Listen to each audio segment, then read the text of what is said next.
Hey guys, what's up? Welcome back to Triple Double Nation. Today we'll be covering 12 NBA predictions for the 2021 NBA season. Let's get into the video. Only 2 months after the Los Angeles Lakers were crowned as champions inside the bubble, a new NBA season arrives with the league returning to home arenas. The NBA is set to play a condensed 72-game schedule as the global pandemic continues to rage on. Though there's hope that the vaccine will be widely distributed for the coming months, this was the shortest offseason in league history for teams that made a deep playoff run in the bubble. Meanwhile, the teams that didn't qualify for the season restart haven't played since March. With superstars like Kevin Durant and Stephen Curry returning after missing all of last season, it feels like so much of this year is unknowable. What we do know going into the season is that the Lakers are strong favorites to repeat. Number 12, who will be the number 1 seed in the West? The Lakers. At the risk of taking too much away from the preseason, seeing the Lakers scrape and claw to win all 4 exhibitions makes me think this team has so many non-LeBron players who want to improve something this season. That depth will be hard to contend with during the regular season. The Nuggets. While their defense should take a hit without Jeremy Grant, Jamal Murray, and Michael Porter Jr., leveling up could mean the Nuggets have the number 1 offense in the league, with the Lakers and Clippers likely prioritizing rest in the regular season. Denver seems an obvious candidate to jump up to the top seed.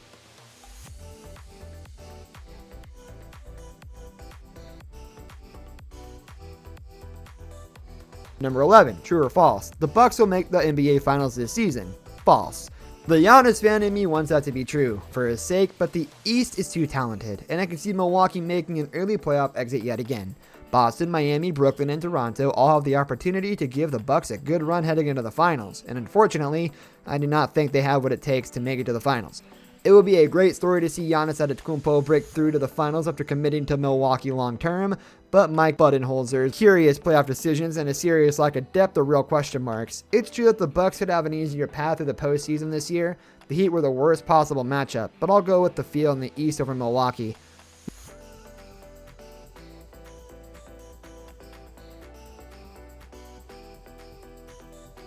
Number 10, James Harden trade during this season, 76ers or the field. 76ers.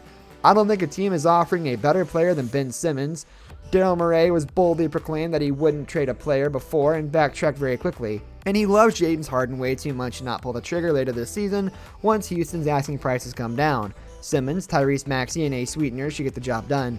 If Houston hangs on to Harden through this year, Philly seems like the most natural trade partner with Ben Simmons going back to the Rockets. But after Daryl Morey's strong statement that he isn't trading Simmons, it's hard to see how that deal goes during this season.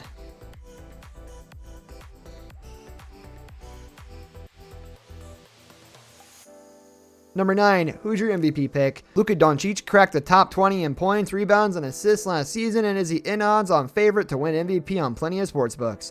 It'll be hard for the third-year star to ascend to a higher level, but playing without Kristaps Porzingis to start the 2021 season can only benefit him. The 21-year-old finished 4th in MVP voting last year. LeBron, AD, and Antetokounmpo can only improve his case. Anthony Davis, an MVP, is the one thing missing on Davis's resume at this point. With LeBron likely waiting until the playoffs to unleash the totality of his talent, Davis should emerge as a Lakers representative for the award. After losing out in the Finals MVP to LeBron last season, I wouldn't be surprised if voters gave AD a makeup call here.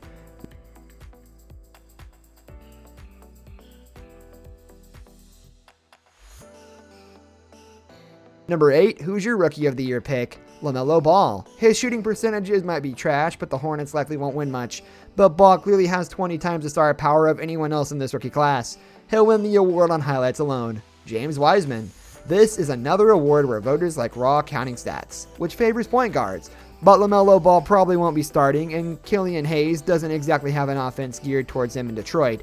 I thought about Therese Halliburton, but he'll also be coming off the bench, so Wiseman is the pick for now. He'll get some shine for playing in a winning situation, and he'll get a ton of easy buckets and rebounds to pad his box scores.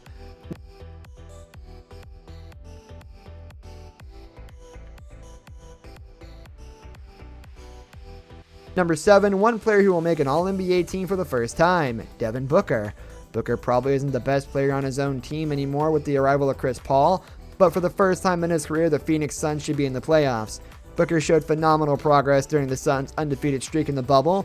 If he keeps it up and Phoenix grabs a spot in the middle of the West playoff picture, the individual accolades will come.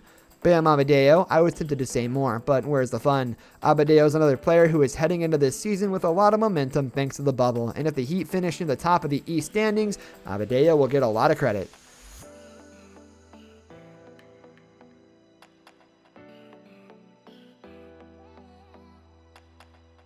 Number 6, which team will finish with the lowest winning percentage? The Cavs. They are young and don't know what kind of a team they are going to be. The team needs a true veteran leadership. Given how young they are, this looks like another building year. A year to get their younger player reps and hopefully land a nice spot in the draft lottery. The Knicks. There's some intrigue in the Knicks' young pieces, but they're going to rely on RJ Barrett and Obi Toppin to score. Play Austin Rivers way too much, play Mitchell Robinson far too little, and have Tom Thibodeau demolish every player's confidence on a nightly basis. It'll be fun, in that same way that a Hallmark holiday movie is.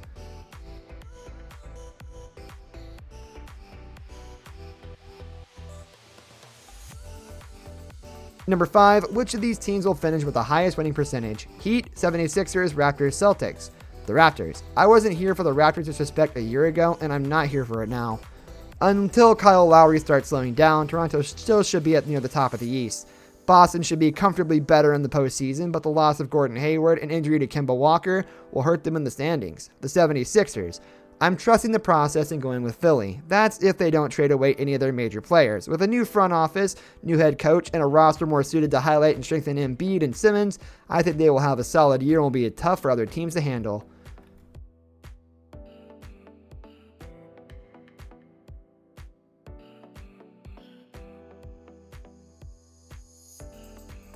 Number 4, which of these teams will finish with the highest winning percentage? Trailblazers, Jazz, Suns, or Warriors? The Jazz. They have all the pieces to make this season a good one. Donovan Mitchell is back. Rudy Gobert is also back. They have also added a few new additions to the team, but overall they have the chance to pick up where they left off last season and soar. The Warriors. I think Utah might be the safe pick here, but the NBA is still a league driven by superstars, and the Warriors have one of the very best. Golden State will go as far as Stephen Curry will take them, and that is usually pretty far.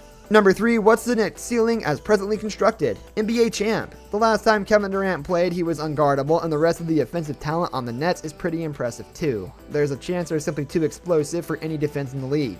Conference champion. KD looked awesome in the preseason coming back from the torn Achilles, and there's more depth here than people realize. I do have questions about the defense, and I doubt they could beat the Lakers in a 7-game series, but an NBA Finals run wouldn't surprise me. Number 2, pick one for NBA champion. Lakers or the field? Lakers. Part of this is because I consistently picked against the Lakers last year, and they probably made me look dumb as hell. Part of this is because they probably upgraded a roster that already looked dominant in the bubble. While their shooting might take a step back, the defense will be as good as ever. As long as LeBron and AD stay healthy, the Lakers are clearly the team to beat. Only a major mid-season trade can make me think there's a team capable of knocking off the new and improved Lakers.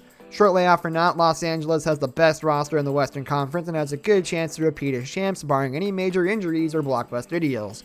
Number 1 hottest take for a preseason prediction. Jason Tatum takes the age leap and is no longer 19 years old when the season ends. More seriously, I'll say that the Western Conference Finals will include a team that isn't the Lakers, Clippers, Nuggets, or Mavericks.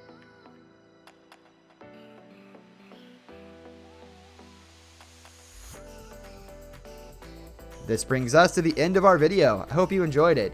Hit like if you did, and don't forget to subscribe to our channel so you don't miss out on any of our videos in the future.